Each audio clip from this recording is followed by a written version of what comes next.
Marketing മാനേജ്മെൻറ്റിൻ്റെ മറ്റൊരു ക്ലാസ്സിലേക്ക് എല്ലാവർക്കും സ്വാഗതം. ലാസ്റ്റ് ക്ലാസ്സിൽ നമ്മൾ കൺസ്യൂമർ ഗുഡ്സിൻ്റെ characteristics, then classification of consumer goods, അതേപോലെ തന്നെ FMCG fast moving consumer goods എന്നീ ഭാഗങ്ങളാണ് നമ്മൾ ചർച്ച ചെയ്തത്. ഇനി നമുക്ക് ഒരു ചെറിയൊരു ഏരിയ ഉണ്ട്, ഇൻഡസ്ട്രിയൽ ഗുഡ്സ് എന്താണെന്നും അതുപോലെ തന്നെ ഇൻഡസ്ട്രിയൽ ഗുഡ്സും നമ്മുടെ കൺസ്യൂമർ ഗുഡ്സും തമ്മിലുള്ള വ്യത്യാസം എന്താണെന്നുള്ളതാണ് നമുക്ക് ഇനി പറയാനുള്ളത്. ഓക്കെ, അപ്പം industrial goods, difference between consumer goods and industrial goods, ഈ രണ്ട് കാര്യങ്ങളാണ് നമുക്കിനി പറയാനുള്ളത്. അത് കഴിഞ്ഞിട്ട് നമുക്ക് എന്ത് വേണം, ബ്രാൻഡിങ്, അതിൻ്റെ മീനിങ്, ഡെഫിനിഷന്, അതിൽ യൂസ് ചെയ്യുന്ന ടേംസ് എന്നീ കാര്യങ്ങൾ കൂടി നമുക്ക് ചർച്ച ചെയ്യണം. അപ്പം നമുക്ക് ഇവിടെ എന്ത് ചെയ്യാം, ആദ്യം ഇൻഡസ്ട്രിയൽ ഗുഡ്സ് എന്നുള്ള ആ ഒരു ഭാഗത്തേക്ക് നമുക്ക് പോകാം. Okay, industrial goods. These goods are meant for use in the production of other goods or for some business or institutional purpose. നമ്മുടെ കൺസ്യൂമർ ഗുഡ്സ് എന്ന് പറഞ്ഞു കഴിഞ്ഞാൽ നമ്മളിവിടെ പറഞ്ഞിരുന്നു എന്താണ്, അത് ഫൈനൽ ഗുഡ്സ് അല്ലെങ്കിൽ ഫൈനൽ പ്രോഡക്റ്റാണ്.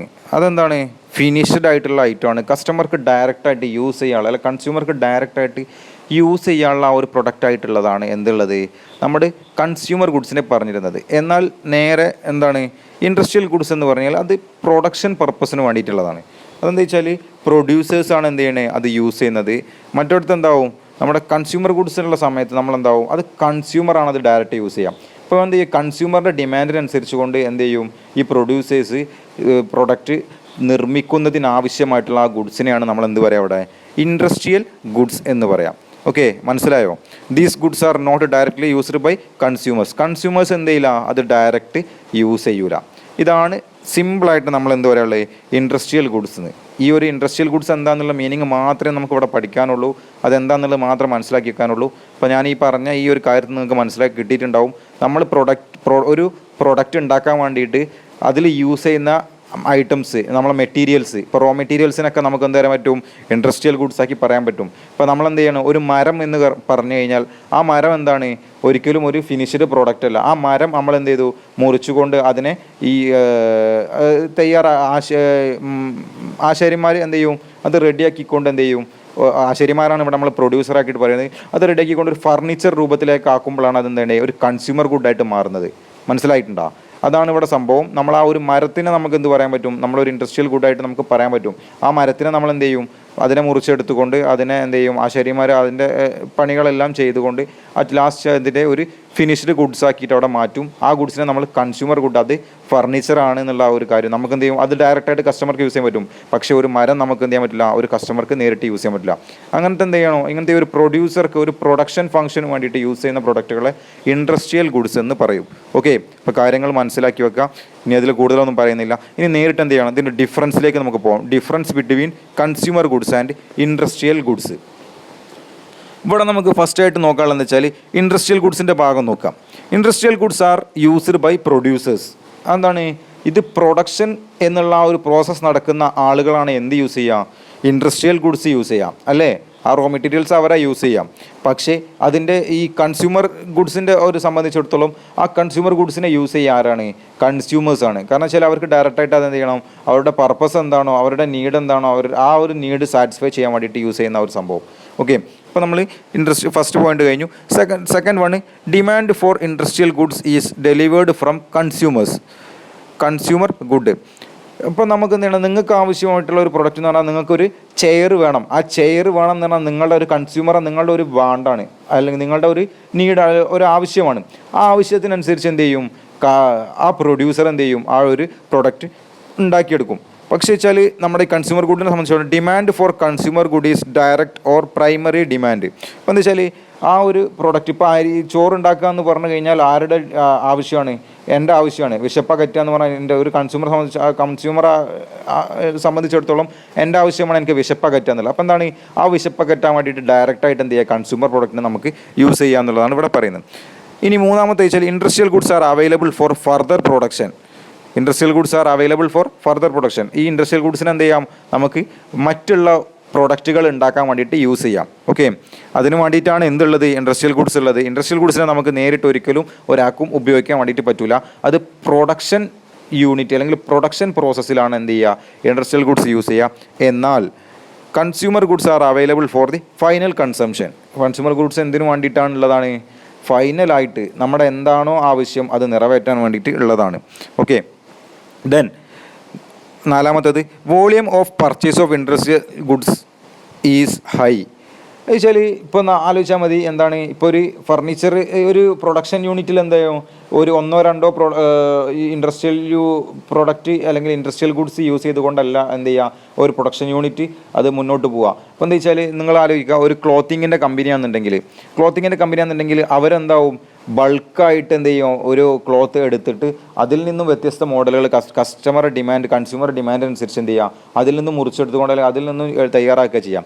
അപ്പോൾ എന്താണ് അവരെന്ന് വെച്ചാൽ ബൾക്കായിട്ട് അവരുടെ എന്ത് ചെയ്യുക അവരുടെ ആ ഒരു പ്രോഡക്റ്റ് അതിനെ ഇൻഡസ്ട്രിയൽ പ്രോഡക്റ്റിനെ അവർ പർച്ചേസ് ചെയ്യാം. ഓക്കെ, എന്നാൽ ഈ കൺസ്യൂമർ ഗുഡിനെ സംബന്ധിച്ചിടത്തോളം ആലോചിച്ചാൽ മതി, നിങ്ങൾക്ക് എന്ത് ചെയ്യണം ഒരു ക്ലോത്താണ് വേണ്ടി വരാം അല്ലേ. നിങ്ങളിപ്പോൾ ഒരു ഷർട്ട് എടുക്കാൻ പോയി കഴിഞ്ഞാൽ നിങ്ങൾ ഒന്നേ എടുക്കുള്ളൂ, അല്ലാതെ ഒരുപാട് എടുക്കില്ല. അപ്പോൾ എന്താണ് volume of purchase goods of consumer goods is low. Consumer goods എന്താണ് പർച്ചേസ് ചെയ്യുന്ന സമയത്ത് ലോ ക്വാളിറ്റി അല്ലെങ്കിൽ പർച്ചേസ് ചെയ്യുള്ളൂ. ഓക്കെ, എന്നാൽ ഇൻഡസ്ട്രിയൽ ഗുഡ്സിനെ സംബന്ധിച്ചിടത്തോളം അവിടുത്തെ ഈ ഇൻഡസ്ട്രിയൽ ഗുഡ്സിനെ പർച്ചേസ് ചെയ്യുന്ന സമയത്ത് ഹൈ ക്വാണ്ടിറ്റി പർച്ചേസ് ചെയ്യും. കാരണം എന്താ വെച്ചാൽ അവർക്ക് എന്തെങ്കിലും കൺസ്യൂമേഴ്സിൻ്റെ ഡിമാൻഡിനനുസരിച്ച് എന്ത് ചെയ്യണം പ്രൊഡക്റ്റ് ഉണ്ടാക്കി കൊടുക്കണം. ദെൻ അടുത്തത് അഞ്ചാമത്തായിട്ട് channel of distribution of industrial goods is short. Okay, channel of distribution എന്ന് പറഞ്ഞു കഴിഞ്ഞാൽ നിങ്ങൾക്കറിയാം ഒരുപാട് ആളുകളുടെ കയ്യിലൂടെ കാരണം എന്ത് ചെയ്യുക ഒരു പ്രൊഡക്റ്റ് ഒരു കൺസ്യൂമർ എടുത്തെത്തുക. അപ്പോൾ സ്വാഭാവികമായിട്ടും ഒരു ഇൻഡസ്ട്രിയൽ ഗുഡ്സിനെ സംബന്ധിച്ചിടത്തോളം ആരാണോ അത് നിർമ്മിക്കുന്നത് അയാളുടെ അടുത്ത് ഡയറക്റ്റാണ് എന്ത് ചെയ്യുക ഈ ഇൻഡസ്ട്രിയൽ ഗുഡ്സിനെ എന്ത് ചെയ്യുക പ്രൊഡ്യൂസർ വാങ്ങുക. അല്ലാണ്ട് മറ്റുള്ളവരുടെ കൈകളിലൂടെ ഒന്നുമല്ല എന്ത് ചെയ്യുക ഒരു പ്രൊഡക്റ്റ് അവരുടെ കയ്യിലെത്തുക. ഏത് പ്രൊഡക്ഷൻ യൂണിറ്റിൻ്റെ കയ്യിൽ അല്ലെങ്കിൽ പ്രൊഡ്യൂസേഴ്സിൻ്റെ കയ്യിലെത്തുക. ഇപ്പോൾ ഞാനൊരു ഫർണിച്ചർ ഉണ്ടാക്കുന്ന ആളാണെന്നുണ്ടെങ്കിൽ ഞാൻ നേരിട്ട് എന്ത് ചെയ്യും ഈ മരം ഉള്ള ആളെടുത്ത് നിന്ന് നേരിട്ട് ആ മരം വാങ്ങും.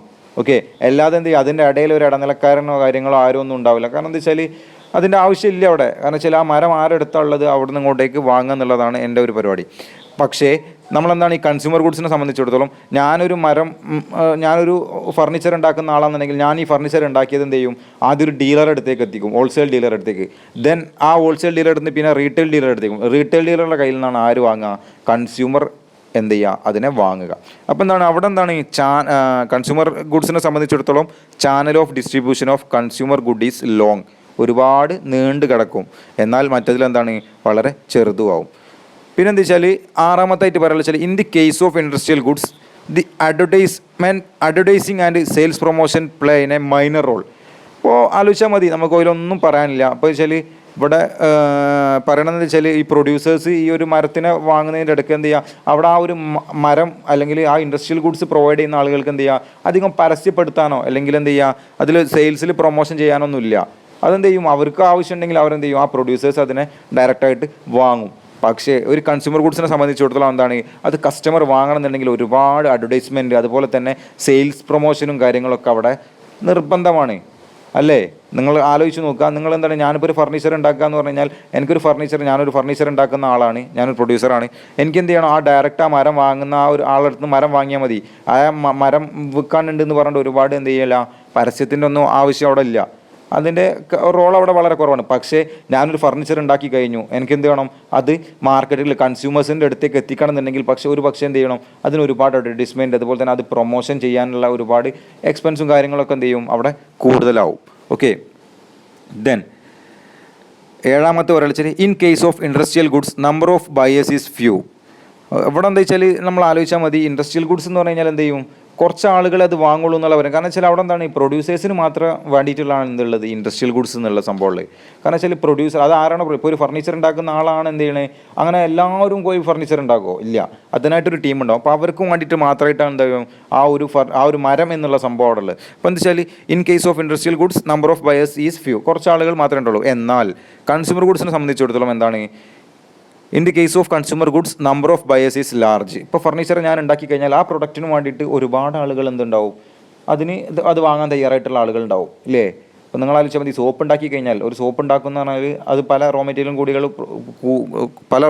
കൂടി കൂട്ടിയിട്ട് ഒരു പ്രൊഡ്യൂസർ അത് ഉണ്ടാക്കി കഴിഞ്ഞാൽ അത് വാങ്ങാൻ വേണ്ടിയിട്ട് ഒരുപാട് കൺസ്യൂമേഴ്സ് അവിടെ വെയിറ്റിങ്ങിലുണ്ടാവും.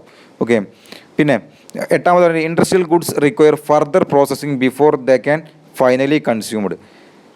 എന്താ വെച്ചാൽ ഇവിടെ എന്താണ് ഒരു ഇൻഡസ്ട്രിയൽ ഗുഡ്സ് എന്ന് പറഞ്ഞു കഴിഞ്ഞാൽ എന്താണ് നമുക്ക് നേരിട്ട് കസ്റ്റമർ അടുത്തേക്ക് എത്തിക്കാൻ പറ്റില്ല. ഒരുപാട് കാര്യങ്ങളിലൂടെ ഒരുപാട് പ്രോസസ്സിങ്ങിലൂടെയാണ് എന്ത് ചെയ്യുക അത് ഒരു ഫൈനലായിട്ട് ഒരു പ്രൊഡക്റ്റായിട്ട് നമുക്ക് ഉണ്ടാക്കാൻ വേണ്ടിയിട്ട് പറ്റുക. പെട്ടെന്ന് അങ്ങോട്ട് എന്ത് ചെയ്യാൻ പറ്റില്ല, അത് നേരിട്ട് ഇപ്പോൾ ആ ഒരു ഇൻഡസ്ട്രിയൽ ഗുഡ്സിനെ നേരിട്ട് മാർക്കറ്റിലേക്ക് എത്തിക്കാൻ പറ്റില്ല എന്നുള്ള പറയുന്നത്. അതിനെന്താണ് ഒരുപാട് പ്രക്രിയകൾ ചെയ്തുകൊണ്ട് അല്ലെങ്കിൽ ഒരുപാട് പ്രോസസ്സിങ് ചെയ്തുകൊണ്ട് മാത്രമേ എന്ത് ചെയ്യാനുള്ളൂ അതൊരു ഫൈനൽ കൺസ്യൂമർ ആയിട്ടുള്ള പ്രൊഡക്റ്റായിട്ട് നമുക്ക് മാറ്റാൻ പറ്റുള്ളൂ. എന്നാൽ consumer goods are ready for consumption and not require any further processing. ഇപ്പോൾ സോപ്പ് എന്ന് പറഞ്ഞ സാധനം ഇനി വേറെ എന്തെങ്കിലും ചെയ്യാനുണ്ടോ? ഇല്ല, നമ്മൾ നേരിട്ട് വാങ്ങിയിട്ട് നമുക്ക് എന്ത് ചെയ്യാൻ പറ്റുള്ളൂ, അതിൻ്റെ ആവശ്യം എന്താണോ അത് നിറവേറ്റാൻ വേണ്ടിയിട്ട് പറ്റുള്ളൂ. ഓക്കെ, അപ്പോൾ അതാണ് ഇവിടെ ഡിഫറൻ്റ് ആയിട്ട് പറഞ്ഞിട്ടുള്ളത്. അപ്പോൾ ഇതിൽ ഞാൻ കൂടുതലായിട്ടൊന്നും പറയണ്ടെന്ന് വിചാരിക്കുന്നത്, നിങ്ങൾ എന്ത് ചെയ്യുക ഈ കാര്യങ്ങൾ കറക്റ്റ് നോട്ട് ചെയ്ത് പോവാം. ഓക്കെ, ഇനി അടുത്തതായിട്ട് പറയാനുള്ളത് വെച്ചാൽ നമുക്ക് ബ്രാൻഡിങ് എന്താണെന്നുള്ളതും അതിൻ്റെ meaning, definition, then terms used in brand policy എന്നീ കാര്യങ്ങൾ നമുക്ക് പറയാനുള്ളത്. അപ്പോൾ നമുക്ക് ആദ്യം ബ്രാൻഡിങ് എന്താണെന്ന് നോക്കാം. എന്താണ് ബ്രാൻഡിങ്? ആർക്കെങ്കിലും അറിയുമോ എന്താ ബ്രാൻഡിങ് എന്താണെന്നുള്ളത്? ഇപ്പോൾ നമ്മൾ ബ്രാൻഡഡ് എന്ന് ഇങ്ങനെ പറയുന്നല്ലാതെ എന്താ സംഗതി എന്നുള്ളതിനെ കുറിച്ച് ആർക്കെങ്കിലും എന്തെങ്കിലും ഡീറ്റെയിൽ ആയിട്ടുള്ള വല്ല അറിവുണ്ടോ? ഇപ്പോൾ നമുക്ക് സിമ്പിളായിട്ട് നമുക്ക് പറയാൻ വെച്ചാൽ ഒരു കുട്ടിക്ക് പേരിടുക എന്ന് പറയില്ലേ, കുട്ടിക്ക് പേരിടണം എന്തിനാ? ആ കുട്ടീനെ നമ്മൾ എന്ത് ചെയ്യുക, ആ ഒരു പേര് കൊണ്ട് ആ ഒരു നെയിം കൊണ്ട് തിരിച്ചറിയാൻ വേണ്ടിയിട്ടാണല്ലേ, ഐഡൻറ്റിഫൈ ചെയ്യാൻ വേണ്ടിയിട്ടാണ് നമുക്ക്. അതേ സംഭവം തന്നെയാണ് ഇവിടെ ഒരു പ്രൊഡക്റ്റ് ബ്രാൻഡിങ് എന്ന് പറയുന്നത്. ആ ഒരു പ്രൊഡക്റ്റിനെ പബ്ലിക്കിൽ തിരിച്ചറിയാൻ വേണ്ടിയിട്ടുള്ള സംഭവമാണ് എന്ത് ബ്രാൻഡിങ് എന്ന് പറഞ്ഞാൽ. അപ്പം കാര്യം എന്താണെന്ന് മനസ്സിലായിട്ടുണ്ടാവുമല്ലോ, ആ കുട്ടീൻ്റെ ഉദാഹരണം മൈൻഡിലുണ്ടാവാം. അപ്പം നമുക്കിവിടെ ബ്രാൻഡിങ്ങിന് ഒരു ചെറിയൊരു മീനിങ് നോക്കാം. Branding simply means naming A product four it's identification and distinction. അപ്പം മനസ്സിലായല്ലോ ഇതിൽ കാര്യം. ബ്രാൻഡിങ് എന്ന് പറഞ്ഞു കഴിഞ്ഞാൽ എന്താണ്, ഒരു പ്രൊഡക്റ്റിന് അതിനെന്ത് ചെയ്യുക, നെയിമിങ് ചെയ്യുകയാണ്. എന്തിനാണ്? അത് അറിയപ്പെടാൻ വേണ്ടിയിട്ട്, അത് തിരിച്ചറിയാൻ വേണ്ടിയിട്ട്, അല്ലെങ്കിൽ ഐഡൻറ്റിഫൈ ചെയ്യാൻ വേണ്ടിയിട്ട്. Okay, it means giving a name to the product by which it should become known and familiar among the public. പബ്ലിക്കിൻ്റെ ഇടയിൽ എന്ത് ചെയ്യുക, അത് അറിയപ്പെടാനും ഫെമിലിയർ ആയിട്ടും അതേപോലെ തന്നെ അത് പബ്ലിക്കിനെ തിരിച്ചറിയാൻ വേണ്ടിയിട്ടും എന്ത് ചെയ്യുക, ഒരു പ്രോഡക്റ്റിന് എന്ത് പ്രൊഡക്റ്റ് ആയിക്കോട്ടെ ആ പ്രൊഡക്റ്റ് എന്ത് ചെയ്യുക ഒരു പേരിടുക. അപ്പം നിങ്ങളൊരു പ്രൊഡക്റ്റ് ഒരു സോപ്പ് നിർമ്മിക്കുക എന്നുണ്ടെങ്കിൽ ആ സോപ്പിന് നിങ്ങളുടേതായിട്ടൊരു പേര് ഇടും. എന്തിനാണ്? മാർക്കറ്റിൽ എൻ്റെ ഒരു പ്രൊഡക്റ്റ് എന്ത് ചെയ്യുക വ്യത്യസ്തമായിട്ട് എന്നെ തിരിച്ചറിയാൻ വേണ്ടിയിട്ട് എന്ത് ചെയ്യുക ആ ഒരു പേരിടുക. ഓക്കെ, അതിനാണ് ഇവിടെ എന്ത് ചെയ്യുക ബ്രാൻഡിങ്. എന്ത് പേരിടുന്നോ അതിനെ നമ്മൾ എന്ത് ചെയ്യും, ബ്രാൻഡിങ് എന്ന് പറയും. ഓക്കെ, ഇപ്പോൾ മനസ്സിലായല്ലോ കാര്യം. ഇനി നമുക്ക് ഇതിൻ്റെ ഒരു ഡെഫിനിഷൻ നോക്കാം. ഇവിടെ ഡെഫിനിഷൻ എന്ന് പറഞ്ഞാൽ പിക്ടോൺ ആൻഡ് ബ്രോഡറിക് 2001 എന്ത് ചെയ്യുക ഇതിനെ describe branding as strategy to differentiate products and companies and to build economic value for both the consumer and the brand owner. എന്താ സംഭവം എന്ന് വെച്ചാൽ എന്താ ഇവിടെ എന്താണ് പ്രൊഡക്റ്റിനെ അല്ലെങ്കിൽ പ്രൊഡക്റ്റിനെയും അതുപോലെ തന്നെ കമ്പനീനെ ഡിഫറൻഷിയേറ്റ് ചെയ്യണം എന്ത് മാർക്കറ്റിൽ എന്തിനു വേണ്ടിയിട്ട്, to build economic value for both the consumer and brand owner. എന്ത് ചെയ്യുക അവിടെ എന്താണ് ആ ഒരു സൊസൈറ്റി സാമ്പത്തികപരമായിട്ടുള്ള ഒരു നിലയും വാല്യൂ ഉണ്ടാക്കിയെടുക്കാൻ വേണ്ടിയിട്ട് എന്തിന് കൺസ്യൂമേഴ്സിൻ്റെ ഇടയിലും അതേപോലെ തന്നെ ഓണേഴ്സിനും അതിൻ്റെ ആ ബ്രാൻഡിൻ്റെ ഓണേഴ്സിനും എന്ത് ചെയ്യുക നിലയും വാല്യൂ ഉണ്ടാക്കിയിട്ട് എന്താണ് മറ്റുള്ളവരുടെ ഇടയിൽ അല്ലെങ്കിൽ മറ്റുള്ള ആ ഒരു മാർക്കറ്റിലെ കോമ്പറ്റീറ്റേഴ്സിൻ്റെ ഇടയിൽ നമ്മുടെ പ്രൊഡക്റ്റിനെ തിരിച്ചറിയാൻ വേണ്ടിയിട്ടും അതുപോലെ തന്നെ നമ്മുടെ പ്രൊഡക്റ്റിന് എന്താണ് ഫെമിലിയർ ആവാൻ വേണ്ടിയിട്ടും എന്ത് ചെയ്യുക ഉപയോഗിക്കുന്ന സ്ട്രാറ്റജിയാണ് എന്ത് ബ്രാൻഡിങ് എന്നുള്ള ഒന്നാണ് ഇവിടെ പറയുന്നത്. ഓക്കെ, ഇപ്പോൾ ബ്രാൻഡിങ് എന്താണെന്നുള്ളത് നമുക്ക് എല്ലാവർക്കും മനസ്സിലായിട്ടുണ്ടാവും. എന്താണ് ഈ ബ്രാൻഡ് എന്ന് പറയുന്നത്? നിങ്ങൾക്ക് ആലോചിച്ചാൽ മതി, നല്ലൊരു ബ്രാൻഡാണെന്നുണ്ടെങ്കിൽ നിങ്ങൾക്ക് കിട്ടിയ ക്വാളിറ്റിയുള്ള സാധനം എന്ത് ചെയ്യും നിങ്ങളുടെ മൈൻഡിലുണ്ടാവും. Brands live in the mind of കൺസ്യൂമേഴ്സാണ്. എന്താ വെച്ചാൽ Toyota car are known for their quality world wide. അറിയാലോ, ആ ടൊയോട്ട കാർ എന്ന് പറഞ്ഞു കഴിഞ്ഞാൽ നമുക്കെന്താണ് അത്രയും അതിൻ്റെ ക്വാളിറ്റി കൊണ്ട് എന്ത് ചെയ്യുക എല്ലാവരുടെ മൈൻഡിലുള്ള ഒരു ബ്രാൻഡാണ് എന്ത് ടൊയോട്ട എന്ന് പറഞ്ഞ ബ്രാൻഡ് അല്ലേ. എല്ലാവർക്കും വരണമാണ്. കാരണം വെച്ചാൽ എന്താണ് എത്ര ആയാലും അതിൻ്റെ പവർ, അതിൻ്റെ എൻജിൻ കപ്പാസിറ്റി എന്നൊക്കെ പറഞ്ഞു കഴിഞ്ഞാൽ നമുക്കെന്താണ് അത് അത്രയും ആ ഒരു പവർ കൊണ്ട് തന്നെ ആളുകളുടെ മൈൻഡിൽ സ്ഥാനം പിടിച്ചിട്ടുള്ള ഒരു സംഭവമാണ് എന്ത് ടൊയോട്ട എന്ന് പറഞ്ഞ ആ സംഭവം. അപ്പോൾ എന്താണ് അത് ആ ബ്രാൻഡിൻ്റെ പേരാണ് ടൊയോട്ട എന്നുള്ളത് ആളുകൾ ഇങ്ങനെ മൈൻഡിൽ കടന്ന് കളിക്കുന്നത്. ഓക്കെ, അപ്പോൾ ഇതാണ് സംഭവം ശരിക്കും ബ്രാൻഡിങ് എന്ന് പറഞ്ഞാൽ. നമ്മൾ പേരിടൽ കർമ്മം അതിനെ നമുക്ക് എന്ത് പറയാൻ പറ്റുക, നമുക്ക് ബ്രാൻഡിങ് എന്ന് ഈസി ആയിട്ട് പറയാൻ പറ്റും. ഇപ്പോൾ നമുക്ക് ഫേമസ് ആയിട്ടുള്ള കുറച്ച് ബ്രാൻഡുകളൊക്കെ നോക്കാം. ഏതാ വെച്ചാൽ ഒന്ന് കൊക്കോകോള, അറിയാലോ സോഫ്റ്റ് ഡ്രിങ്കിൻ്റെ ഒരു ബ്രാൻഡാണ് കൊക്കോകോള. ദെൻ കോൾഗേറ്റ് എന്ന് പറഞ്ഞു കഴിഞ്ഞാൽ നമുക്കറിയാം നമ്മൾ പേസ്റ്റായിട്ട് നമ്മൾ യൂസ് ചെയ്യുന്ന സാധനം. ലെക്സ്, ദെൻ സോണി, ഇലക്ട്രോണിക് ഐറ്റംസിൽ നമ്മൾ ഏറ്റവും മുൻപന്തിയിൽ നിൽക്കുന്ന ഒരു ബ്രാൻഡാണ് സോണി. Then LG, Samsung, Apple, then Honda, Toyota etcetera. അപ്പോൾ ഇതൊക്കെയാണ് എന്ത് ശരിക്കും ബ്രാൻഡുകൾ എന്നുള്ളത് നമ്മൾ എന്ത് ചെയ്യാം, നമുക്ക് ഫെമിലിയർ ആയിട്ടുള്ള നമുക്കുള്ള ബ്രാൻഡ്, അത് എന്തുകൊണ്ടാണ് നമ്മളെ മൈൻഡിൽ നിൽക്കുന്നതെന്ന് വെച്ചാൽ നമ്മൾ ഒരുപാട് പ്രൊഡക്റ്റുകൾ ചിലപ്പം ആ ഒരു ബ്രാൻഡിനെ നമ്മൾ യൂസ് ചെയ്തിട്ടുണ്ടാവും, നമുക്കതുകൊണ്ട് ഒരുപാട് സാറ്റിസ്ഫൈഡ് ആയിട്ടുണ്ടാവും. അതുകൊണ്ടാണ് നമ്മളെ മൈൻഡിൽ ഇത്രയും ബ്രാൻഡുകളൊക്കെ നിലനിന്ന് പോകുന്നത്.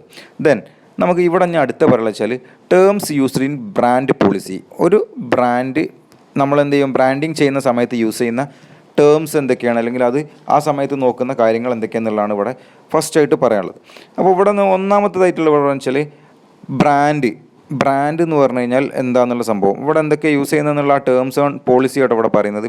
First one brand is a name, term, symbol, mark or design or combination of them which is intended to identify goods or services for one seller or a group of sellers and to differentiate them from those of competitors. ഇപ്പം നമുക്കറിയാം ഈ brand എന്ന് പറഞ്ഞു കഴിഞ്ഞാൽ മറ്റുള്ള ഇപ്പോൾ മാർക്കറ്റിൽ ഇപ്പോൾ ഞാനൊരു ഡ്രസ്സിൻ്റെ ഒരു ഉദാഹരണമായിട്ട് എടുക്കാമെന്ന് വെച്ചാൽ ഡ്രസ്സിൻ്റെ ഒരുപാട് കമ്പനികൾ അല്ലെങ്കിൽ ഒരുപാട് ബ്രാൻഡുകൾ എവിടെ ഉണ്ട്, ഒരു ഇതിൽ തന്നെ ഉണ്ട്, ഇത് മാർക്കറ്റിലുണ്ട്. ആ മാർക്കറ്റിൽ എന്ത് ചെയ്യണം, ഞാനൊരു പ്രോഡക്റ്റ് അതുപോലെ തന്നെ ഇറക്കുകയാണ് ഈ ഒരു ഡ്രസ്സിൻ്റെ മാർക്കറ്റിലേക്ക്. അപ്പോൾ ആ ഡ്രസ്സിൻ്റെ മാർക്കറ്റിലേക്ക് ഇറക്കുമ്പം മറ്റുള്ള ബ്രാൻഡുകളിൽ നിന്നും വ്യത്യസ്തമായിക്കൊണ്ട് എൻ്റെ ബ്രാൻഡിനെ തിരിച്ചറിയാൻ വേണ്ടിയിട്ട് ഞാൻ ഉപയോഗിക്കുന്ന വേർഡ് ഒന്നുകിലും എന്ത് ചെയ്യുക, ആ ഒരു പേരാവാം, അല്ലെങ്കിൽ എൻ്റെ ബ്രാൻഡിനെ ഞാനൊരു സിമ്പിൾ വെച്ചുകൊണ്ടാണ് മാർക്കറ്റിലേക്ക് ഇറക്കുന്നത് തിരിച്ചറിയാൻ വേണ്ടിയിട്ടെങ്കിൽ അതാവാം, അല്ലെങ്കിൽ വേർഡും സിമ്പിളും കൂടി മിക്സ് ചെയ്തതാവാം, അല്ലെങ്കിൽ എന്തെങ്കിലും ഡിസൈൻ ആവാം, അല്ലെങ്കിൽ എന്തെങ്കിലും മാർക്കാവാം. ഈ ഒരു സംഭവത്തെയാണ് ഇവിടെ ബ്രാൻഡ് എന്നുള്ളതിനെ കൊണ്ട് ഇവിടെ മീൻ ചെയ്യുന്നത്. ഓക്കെ, അപ്പോൾ നമ്മൾ എന്ത് ചെയ്യണം, ഒരു ബ്രാൻഡിങ് ചെയ്യുന്ന സമയത്ത് നമ്മൾ മെയിനായിട്ട് നോക്കേണ്ട ഒരു കാര്യമാണ് എന്ത്, ഈ ബ്രാൻഡ് പറഞ്ഞ സംഭവം. ബ്രാൻഡിങ് അഥവാ നെയിമിങ് ചെയ്യുന്ന സമയത്ത് നമ്മൾ നോക്കേണ്ട ഒരു കാര്യമാണ് എന്ത്, ബ്രാൻഡ്. ഇപ്പോൾ നമുക്ക് എന്ത് ചെയ്യാം, നമുക്കൊരു പേരിട്ടുകൊണ്ട് നമുക്ക് എന്ത് ചെയ്യാൻ പറ്റും, അതിനെ നമുക്ക് പരിചയപ്പെടുത്താം, അല്ലെങ്കിൽ എന്ത് ചെയ്യാം, ഒരു സിമ്പിൾ കാണിച്ചുകൊണ്ട് ചെയ്യാം, അല്ലെങ്കിൽ എന്തെങ്കിലും ഒരു മാർക്ക് അല്ലെങ്കിൽ ഒരു സൈന് ഇത് യൂസ് ചെയ്തുകൊണ്ടോ, അല്ലെങ്കിൽ എന്തെങ്കിലും ഡിസൈന്, അല്ലെങ്കിൽ ഇതെല്ലാം കൂടെ മിക്സ് ആക്കിക്കൊണ്ട് പേരും അതേപോലെ തന്നെ സിമ്പിളും എല്ലാം കൂടെ മിക്സ് ആക്കിക്കൊണ്ട് നമുക്ക് എന്ത് ചെയ്യാൻ പറ്റും, പരിചയപ്പെടുത്താൻ വേണ്ടിയിട്ട് പറ്റും. ഓക്കെ, അപ്പോൾ നമുക്ക് എന്ത് ചെയ്യാൻ പറ്റും, അപ്പോൾ എന്താണ് ഞാൻ ഉദാഹരണമായിട്ട് നമുക്കൊന്ന് പറയാൻ പറ്റും, എന്താണ് വോക്സ് വാഗൺ എന്ന് പറഞ്ഞ സംഭവം നിങ്ങൾ കണ്ടിട്ടില്ലേ? വോക്സ് വാഗൺ എന്ന് പറഞ്ഞാൽ എന്താണ്, അതൊരു സിമ്പിളായിട്ട് അവിടെ യൂസ് ചെയ്യുന്നുണ്ട്, അതിലപ്പുറം അതിലൊരു പേരും ഇൻക്ലൂഡഡ് ആണ്. എങ്ങനെ VW എന്നുള്ള ഒരു സംഭവം അതിൽ ആ ഒരു സിമ്പലിൽ ഉൾപ്പെട്ടിട്ടുണ്ട്. അപ്പം കാര്യം മനസ്സിലായല്ലോ, ഇത്രയും ആ ഒരു ചെറിയൊരു സംഭവം നിങ്ങൾ വോക്സ് വാഗണിൻ്റെ ആ ഒരു ചിഹ്നം നിങ്ങൾക്ക് നോക്കിയാൽ മനസ്സിലാവും. ഓക്കെ, ഇവിടെ ഇത് തന്നെ നോക്കിയാൽ മനസ്സിലാവും. അപ്പം എന്താണ് ഫസ്റ്റ് ടേംസ് യൂസ് ചെയ്യുന്നത് ബ്രാൻഡ്. ആ ബ്രാൻഡ് എന്ന് പറഞ്ഞ സംഭവം അതിലെന്ത് വേണം, അത് ഉണ്ടാവണം. ദെൻ രണ്ടാമത്തെ ഇവിടെ പറയുന്നത് വെച്ചാൽ അതിൽ തന്നെ പറയുന്നത് വെച്ചാൽ ബ്രാൻഡ് എങ്ങനെയാണ്, അതിൻ്റെ ബ്രാൻഡിനെ മാത്തമാറ്റിക്കലി നമ്മൾ എക്സ്പ്രസ് ചെയ്യുന്നത് വെച്ചാൽ brand is equal to quality plus image plus price. ആ ഒരു ബ്രാൻഡ് എന്ന് പറഞ്ഞു കഴിഞ്ഞാൽ എന്താണ്, അതിൻ്റെ quality plus image plus price. അതുതന്നെയാണല്ലോ നമ്മൾ ബ്രാൻഡ് അറിയാലോ. ബ്രാൻഡ് ഹാവ് 2 പാർട്സ്, എന്താണെന്ന് brand name and brand mark. ഇപ്പോൾ നമ്മൾ നേരത്തെ പറഞ്ഞിട്ടുള്ള കാര്യം തന്നെയാണ്. ഒന്നെന്ത് ചെയ്യുക, ബ്രാൻഡിനെ ഒന്നുകിൽ നമ്മളെ നെയിം കൊണ്ട് എന്ത് ചെയ്യുക അറിയപ്പെടുക, അല്ലെങ്കിൽ ബ്രാൻഡിനെ നമ്മളെന്ത് ചെയ്യുക മാർക്ക് കൊണ്ട്. ഇപ്പോൾ എന്തെങ്കിലും ഒരു സിമ്പിൾ, ഇപ്പോൾ നമ്മളെന്ത് ചെയ്യുക സിമ്പിൾ മാത്രമായിട്ട് ചിലപ്പോൾ അറിയപ്പെടും. ചിലതെന്ത് ചെയ്യും, ബ്രാൻഡിൻ്റെ ആ ഒരു പേര് കൊണ്ട് തന്നെ അറിയപ്പെടും, അല്ലെങ്കിൽ ചിലതെന്ത് ചെയ്യും, നമുക്ക് ആ ഒരു സിമ്പിൾ കാണുമ്പോൾ തന്നെ ആ ഒരു ബ്രാൻഡാന്നുള്ള കാര്യം നമുക്ക് അവിടെ എന്ത് ചെയ്യും അറിയപ്പെടാൻ വേണ്ടിയിട്ട് പറ്റും. ഇപ്പം LG എന്ന് പറഞ്ഞാൽ നിങ്ങൾ കണ്ടിട്ടുണ്ടാവും. LG എന്ന സംഭവം എന്താ, ആ ഒരു ശരിക്കും അതിൽ ആ ഒരു പേര് ഉൾപ്പെട്ടിട്ടുണ്ട്, പക്ഷേ അതെന്താ ഒരു സിമ്പിളാക്കിയിട്ട് അവർ യൂസ് ചെയ്തിട്ടുണ്ട്, അറിയില്ലേ? LG എന്നുള്ളതിൻ്റെ അകത്തായിട്ട് ഒരു ഡോട്ട് ഇട്ടിട്ട് ഒരു L കൊടുക്കും. അപ്പോൾ എന്താണ് അവിടെ LG നമ്മൾ വായിക്കുകയും ചെയ്യും, നമുക്കതെന്താ ആ ഒരു കമ്പനി എന്ത് ചെയ്തു, അതൊരു LG എന്നുള്ള ഒരു ബ്രാൻഡാക്കിയിട്ട് അല്ലെങ്കിൽ ബ്രാൻഡിൻ്റെ സിമ്പിളാക്കിയിട്ട് അവർ യൂസ് ചെയ്യുകയും ചെയ്തു. ദെൻ ഇതിൽ നമ്മൾ നെക്സ്റ്റ് ആയിട്ട് ഇവിടെ നോക്കാനുള്ള കാര്യം വെച്ചാൽ ട്രേഡ് മാർക്ക് എന്ന് പറഞ്ഞാൽ എന്താ, നമ്മൾ യൂസ് ചെയ്യുന്ന എന്താണോ ബ്രാൻഡിൻ്റെ പേര്, അല്ലെങ്കിൽ എന്താണോ ബ്രാൻഡിൻ്റെ ആ ഒരു സിമ്പല്, അതിനെന്ത് ചെയ്യുക, ലീഗലി നമ്മൾ രജിസ്റ്റർ ചെയ്യുക. The trade mark is legal term when A brand name or brand mark is registered and legalised it become A trade mark. Trade mark എന്ന് പറഞ്ഞാൽ എന്താ, നമ്മൾ യൂസ് ചെയ്യുന്ന ബ്രാൻഡിൻ്റെ പേരോ അല്ലെങ്കിൽ ആ ബ്രാൻഡിൻ്റെ മാർക്കോ അല്ലെങ്കിൽ ബ്രാൻഡ് എന്തിൻ്റെ സിമ്പലോ ഇതിനെന്ത് ചെയ്യുക, നമ്മൾ നിയമപരമായിട്ട് അതിനെ രജിസ്റ്റർ ചെയ്യുക. അപ്പോൾ എന്താവും, ട്രേഡ് മാർക്കാവും. Thus registered brand are trade marks. In that sense all trade marks are brand but, all brand are not trade mark. എന്താ വെച്ചാൽ ഇവിടെ പറയുന്നത് വെച്ചാൽ ട്രേഡ് മാർക്ക് എന്താണ്, എല്ലാ ട്രേഡ് മാർക്കുകളും ബ്രാൻഡാണ്, പക്ഷേ എല്ലാ ബ്രാൻഡുകളും എന്തില്ല ട്രേഡ് മാർക്കല്ല. കാരണം എന്താ വെച്ചാൽ ചിലപ്പോൾ രജിസ്റ്റർ ചെയ്തിട്ടുണ്ടാവില്ല, രജിസ്റ്റർ ചെയ്തതിനെ മാത്രമായിട്ടാണ് എന്ത് പറയുന്നത് ഇവിടെ ട്രേഡ് മാർക്ക് എന്ന് പറയുന്നത്. അപ്പം ഇവിടെ ഇത്രയാണ് കാര്യങ്ങൾ ഞാനിപ്പോൾ ഇവിടെ പറഞ്ഞിട്ടുള്ളത്. മെയിനായിട്ടും ബ്രാൻഡിങ് എന്താണെന്ന് പറഞ്ഞു, പേര് എന്താണ് നമ്മളെ ഒരു ബ്രാൻഡിങ് എന്നുള്ള പേരിടൽ എന്നുള്ള നെയിമിങ് എന്നുള്ള ആ ഒരു സംഭവം നമ്മൾ പറഞ്ഞു. എന്തിനു വേണ്ടിയിട്ടാണ്? ഒരു പ്രൊഡക്റ്റിനെ ഐഡൻറ്റിഫൈ ചെയ്യാൻ വേണ്ടിയിട്ട്. എന്തിൽ? മാർക്കറ്റിൽ മറ്റ് കോമ്പറ്റീറ്റേഴ്സ് ഉണ്ട്, അവർക്കിടയിൽ എന്ത് ചെയ്യുക, ഒരു പ്രൊഡക്റ്റിനെ ഐഡൻറ്റിഫൈ ചെയ്യാൻ വേണ്ടിയിട്ട് നമ്മൾ ചെയ്യുന്ന സംഭവമാണ് എന്ത്? ഒരു പ്രൊഡക്റ്റിന് വേണ്ടിയിട്ട് ഇടുന്ന പേരിടുന്ന സംഭവത്തിന് നമ്മൾ എന്ത് പറയും? ബ്രാൻഡിങ് എന്ന് പറയും. ബ്രാൻഡിങ്ങിനെ നമ്മൾ മീനിങ് നോക്കി ഡെഫിനിഷനൊക്കെ നോക്കി ദെൻ ആ ഒരു ബ്രാൻഡിങ് നമ്മൾ ചെയ്യുന്ന സമയത്ത് യൂസ് ചെയ്യുന്ന terms used in brand policy. First one, brand. Brand എന്താണെന്ന് നമ്മൾ പറഞ്ഞു. ഒന്നുകിൽ പേരാവാം, അല്ലെങ്കിൽ സിമ്പിളാവാം, അല്ലെങ്കിൽ എന്തെങ്കിലും മാർക്കോ, അല്ലെങ്കിൽ എന്തെങ്കിലും ഡിസൈനോ, അല്ലെങ്കിൽ ഇതെല്ലാം കൂടെ മിക്സ് ആയ സംഭവം ആവാം എന്ത്? ബ്രാൻഡ് എന്നുള്ളത്. അതേപോലെ തന്നെ നമ്മൾ എന്ത് പറഞ്ഞു? ബ്രാൻഡിൽ നമുക്ക് എന്ത് പറയാൻ പറ്റും? ബ്രാൻഡ് നെയിം ഉണ്ടാവും, ബ്രാൻഡ് മാർക്കും ഉണ്ടാവും. Okay. Then trade mark. Trade mark എന്ന് പറഞ്ഞാൽ എന്താണ്? നമ്മൾ ഏത് ബ്രാൻഡാണോ അല്ലെങ്കിൽ എന്താണോ നമ്മുടെ ഈ ഒരു പ്രൊഡക്റ്റിന് വേണ്ടിയിട്ട് ചെയ്തിട്ടുള്ളത്, ഒന്നുകിൽ നെയിം അല്ലെങ്കിൽ എന്തെങ്കിലും സിമ്പലോ, ആ സിമ്പലിന് എന്ത് ചെയ്യുക? നിയമപരമായിട്ട് എന്ത് ചെയ്യുക? രജിസ്റ്റർ ചെയ്യുക. ലീഗലി രജിസ്റ്റേർഡ് എന്താണ് ചെയ്ത് കഴിഞ്ഞാൽ അതിനെ നമ്മൾ എന്ത് ചെയ്യും? ട്രേഡ് മാർക്ക് എന്ന് പറയും. ഇനി ഈ ട്രേഡ് മാർക്കും അതേപോലെ തന്നെ ബ്രാൻഡും തമ്മിലുള്ള ഡിഫറൻസ് ഉണ്ട് ഇവിടെ പറയുന്നത്. നമുക്ക് അതും കൂടെ ഒന്ന് നോക്കാം. Difference between trade mark and brand. ഇപ്പം നമുക്ക് നോക്കാം. ബ്രാൻഡിനെ നമുക്കെന്ത് പറയാം? ബ്രാൻഡ് എന്ന് പറഞ്ഞാൽ നെയിം അല്ലെങ്കിൽ symbol, design or combination of these three. ഒന്നുകിൽ എന്ത് ചെയ്യാം? പേരാവാം, അല്ലെങ്കിൽ എന്തെങ്കിലും സിമ്പൽ ആവാം, അല്ലെങ്കിൽ എന്തെങ്കിലും ഡിസൈൻ ആവാം. ഇതിന് അല്ലെങ്കിൽ ഇത് മൂന്നും കൂടി കൂടിയതോ ആവാം. ഇതിന് നമുക്ക് ബ്രാൻഡ് എന്ന് പറയാൻ പറ്റും. പക്ഷേ എന്നാൽ ട്രേഡ് മാർക്ക് എന്ന് പറഞ്ഞു കഴിഞ്ഞാൽ എന്താ? ട്രേഡ് മാർക്ക് എന്ന് പറഞ്ഞു കഴിഞ്ഞാൽ എന്താണ്? ഈ രജിസ്റ്റേർഡ് ബ്രാൻഡ്, ഈ ഒരു സംഭവം ഇപ്പോൾ എന്ത് നെയിമോ അല്ലെങ്കിൽ സിമ്പലോ അല്ലെങ്കിൽ ഡിസൈനോ അല്ലെങ്കിൽ ഇത് മൂന്നും കൂടി കൂടിയതിനോ നമ്മൾ നിയമപരമായിട്ട് രജിസ്റ്റർ ചെയ്തതിനെ മാത്രമേ നമുക്ക് എന്ത് പറയാൻ പറ്റുള്ളൂ? ട്രേഡ് മാർക്ക് എന്ന് പറയാൻ പറ്റുള്ളൂ. ദെൻ ബ്രാൻഡ് എന്ത് ചെയ്യാൻ പറ്റും? Can be Covid. മറ്റുള്ളവർക്ക് എന്ത് ചെയ്യാൻ പറ്റും? അത് കോപ്പി ചെയ്യാൻ പറ്റും. എന്നാലോ ഇത് നിയമപരമായി രജിസ്റ്റർ ഉള്ളതിനെ കൊണ്ട് തന്നെ ഇതെന്താൻ പറ്റില്ല? Cannot B copied. മറ്റുള്ള ഒരാൾക്കും എന്ത് ചെയ്യാൻ പറ്റില്ല? അതിനെ കോപ്പി ചെയ്യാൻ പറ്റില്ല. കാരണം വെച്ചാൽ രജിസ്റ്റർ ചെയ്തിട്ടുണ്ട് നിയമപരമായിട്ട് ആ ഒരു സംഭവം, ആ ഒരു പേര്. ഇപ്പം ഞാൻ ഇറക്കുന്ന കമ്പനിക്ക് ഒരു സോപ്പ് ഇറക്കുന്നുണ്ടെങ്കിൽ ആ സോപ്പിനുള്ള ഞാൻ ഇട്ട പേര് ഞാൻ നിയമപരമായിട്ട് രജിസ്റ്റർ ചെയ്തിട്ടുണ്ടെങ്കിൽ വേറൊരാൾക്കും ആ ഒരു പേര് യൂസ് ചെയ്യാൻ പറ്റില്ല. കാരണം വെച്ചാൽ അത് അങ്ങനെ ആരെങ്കിലും യൂസ് ചെയ്ത് ശ്രദ്ധയപ്പെട്ടാൽ എനിക്ക് കേസ് കൊടുക്കാം. കേസ് കൊടുത്തു കഴിഞ്ഞാൽ ഓട്ടോമാറ്റിക്കലി എന്ത് വരും? ആ ഒരു പേര് ആ യൂസ് ചെയ്ത കമ്പനി പിൻവലിക്കേണ്ടി വരും. ഓക്കെ. പക്ഷേ നമ്മളൊരു ബ്രാൻഡാണ് യൂസ് ചെയ്യുന്നത്, അത് ഞാൻ നിയമപരമായി രജിസ്റ്റർ ചെയ്തിട്ടില്ല എന്നുണ്ടെങ്കിൽ ഓട്ടോമാറ്റിക്കലി എന്ത് ചെയ്യും? മറ്റുള്ള കമ്പനികൾക്കും അത് എന്ത് ചെയ്യാൻ പറ്റും? അത് യൂസ് ചെയ്യാൻ പറ്റും. നിയമപരമായിട്ട് അവിടെ എന്ത് ചെയ്യില്ല? ഒരു പ്രശ്നങ്ങൾ അവിടെ ഉണ്ടാവുകയില്ല. പിന്നെ ബ്രാൻഡിന് നമ്മൾ നെക്സ്റ്റ് പറയുക വെച്ചാൽ ലിമിറ്റഡ് സ്കോപ്പ്. വലിയ സ്കോപ്പൊന്നുമില്ല ബ്രാൻഡിന്. എന്താണ്? കാരണം വെച്ചാൽ എന്ത് ചെയ്യും? ആർക്കും യൂസ് ചെയ്യാം. അതേപോലെ തന്നെ ആ ബ്രാൻഡ് എന്ന് പറഞ്ഞു കഴിഞ്ഞാൽ എപ്പോൾ വേണമെങ്കിൽ ഉണ്ടാക്കാം, അല്ലെങ്കിൽ എന്തും ചെയ്യാം. അങ്ങനെയാണ് എന്ത് ഒരു ബ്രാൻഡിൻ്റെ അവസ്ഥ. പക്ഷേ വെച്ചാൽ ട്രേഡ് മാർക്ക് എന്ന് പറഞ്ഞാൽ എന്താണ്? വൈഡ് സ്കോപ്പാണ്. കാരണം വെച്ചാൽ അത് അങ്ങനെ ഇങ്ങനെയും ചെയ്യാൻ കഴിയില്ല. കാരണം വെച്ചാൽ അവിടെ എന്താണ്? നമ്മൾ നിയമപരമായി രജിസ്റ്റർ ചെയ്യണം. അതിനും കുറേ പ്രോസസ്സിംഗ് ഒക്കെ ഉണ്ട്. അപ്പോൾ എന്താണ്? അത് ചെയ്യാന്ന് പറഞ്ഞു കഴിഞ്ഞാൽ എന്താണ്? നിയമപരമായിട്ട് ചെയ്ത് കഴിഞ്ഞാൽ തന്നെ പിന്നെ അതിന് കുറച്ചുകൂടെ വാല്യൂ കൂടും. അപ്പോൾ എന്താണ്? ഇവിടെ വൈഡ് സ്കോപ്പാണ് എന്തിന്? ട്രേഡ് മാർക്കിന്. Then all brands are not trade mark. എല്ലാ ബ്രാൻഡുകളും എന്തല്ല? ട്രേഡ് മാർക്കല്ല. അല്ലല്ലോ. കാരണം എല്ലാം രജിസ്റ്റർ ചെയ്താൽ മാത്രമേ എന്താവുള്ളൂ? ബ്രാൻഡായി മാറുള്ളൂ. അല്ല, രജിസ്റ്റർ ചെയ്താൽ മാത്രമേ എന്താവുള്ളൂ? ട്രേഡ് മാർക്കായിട്ട് മാറുള്ളൂ. എന്നാൽ all trade mark are brand. എല്ലാ ട്രേഡ് മാർക്കുകളും എന്താണ്? ബ്രാൻഡാണ്. നിയമപരമായി രജിസ്റ്റർ ചെയ്തിട്ടുണ്ടെങ്കിൽ നമുക്ക് എന്ത് ചെയ്യാൻ പറ്റും? അതിനെ ട്രേഡ് മാർക്ക് എന്ന് പറയാം. ആ ട്രേഡ് മാർക്കാണ് എന്തിനെ? ബ്രാൻഡായിട്ട് അറിയപ്പെടുന്നത്. ഇത്രയും കാര്യങ്ങളാണ് ഇതിൽ എന്ത് ചെയ്യണത്? മെയിനായിട്ടും ഡിഫറൻസ് ആയിട്ട് പറയുന്നത്. ഓക്കെ. അപ്പോൾ ഒന്നുമില്ല, ബ്രാൻഡിങ് എന്താണെന്നുള്ളത് ഞാൻ വീണ്ടും പറയുന്നില്ല. കാരണം വെച്ചാൽ എല്ലാവർക്കും അറിയുന്ന കാര്യമാണ്. ബ്രാൻഡ് എന്ന് പറഞ്ഞു കഴിഞ്ഞാൽ എല്ലാവരുടെ മൈൻഡിലും പല ബ്രാൻഡുകളും ഒന്നിങ്ങനെ കിടന്ന് കളിക്കുന്നുണ്ടാവും. ബ്രാൻഡ് എന്ന് പറയുമ്പോൾ തന്നെ നമ്മൾ എന്ത് ചെയ്യും? വേഗം ക്ലോത്തിങ്ങും അതേപോലെ തന്നെ നമ്മൾ യൂസ് ചെയ്യുന്ന ആക്സസറീസ് അതേ കാര്യം നമ്മൾ ആദ്യം നമ്മളെ മൈൻഡ് പോവുക. അപ്പോൾ യൂസ് ചെയ്യുന്ന പാൻറ്റ് ഷർട്ടാണെന്നുണ്ടെങ്കിൽ അതിനൊക്കെ ഒരുപാട് ബ്രാൻഡുകളുണ്ട്, എല്ലാവരും അറിയുന്ന കാര്യമാണ്. ദെൻ അതുപോലെ തന്നെ നമ്മൾ യൂസ് ചെയ്യുന്ന ഷൂകൾ, അതും ഒരുപാട് ബ്രാൻഡുകളുണ്ട്. കാരണം വെച്ചാൽ ഇതൊക്കെ നമ്മളെ മൈൻഡിൽ നിൽക്കാൻ കാരണം എന്താ വെച്ചാൽ നമുക്ക് എന്താണ്? അതിനൊരു ക്വാളിറ്റി അല്ലെങ്കിൽ അതിനൊരു വാല്യൂ ഉണ്ടാവും.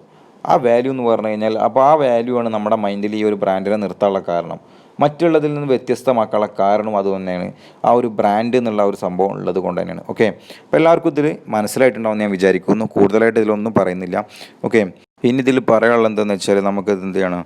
ഫങ്ഷൻസ് ഓഫ് ബ്രാൻഡിങ്, അതുപോലെ തന്നെ അതിൻ്റെ types of brands, then essential characteristics of good brand എന്നീ കാര്യങ്ങൾ നമുക്ക് ചർച്ച ചെയ്യാനുണ്ട്. അത് നമുക്ക് നെക്സ്റ്റ് ക്ലാസ്സിൽ നമുക്ക് ചർച്ച ചെയ്യാം. ഇന്നത്തെ ക്ലാസ് നമുക്ക് ഇവിടെ വൈൻഡപ്പ് ചെയ്യാം. എല്ലാവരും എന്ത് ചെയ്യുക? ഇന്ന് അടുത്ത ഭാഗങ്ങൾ ശരിക്കും നോട്ട് ചെയ്യുക, അതുപോലെ തന്നെ അത് പഠിക്കുക. ഓക്കെ. അപ്പം ഇനി നെക്സ്റ്റ് ഭാഗം അടുത്ത ക്ലാസ്സിൽ നമുക്ക് നോക്കാം. Anyway, thank you.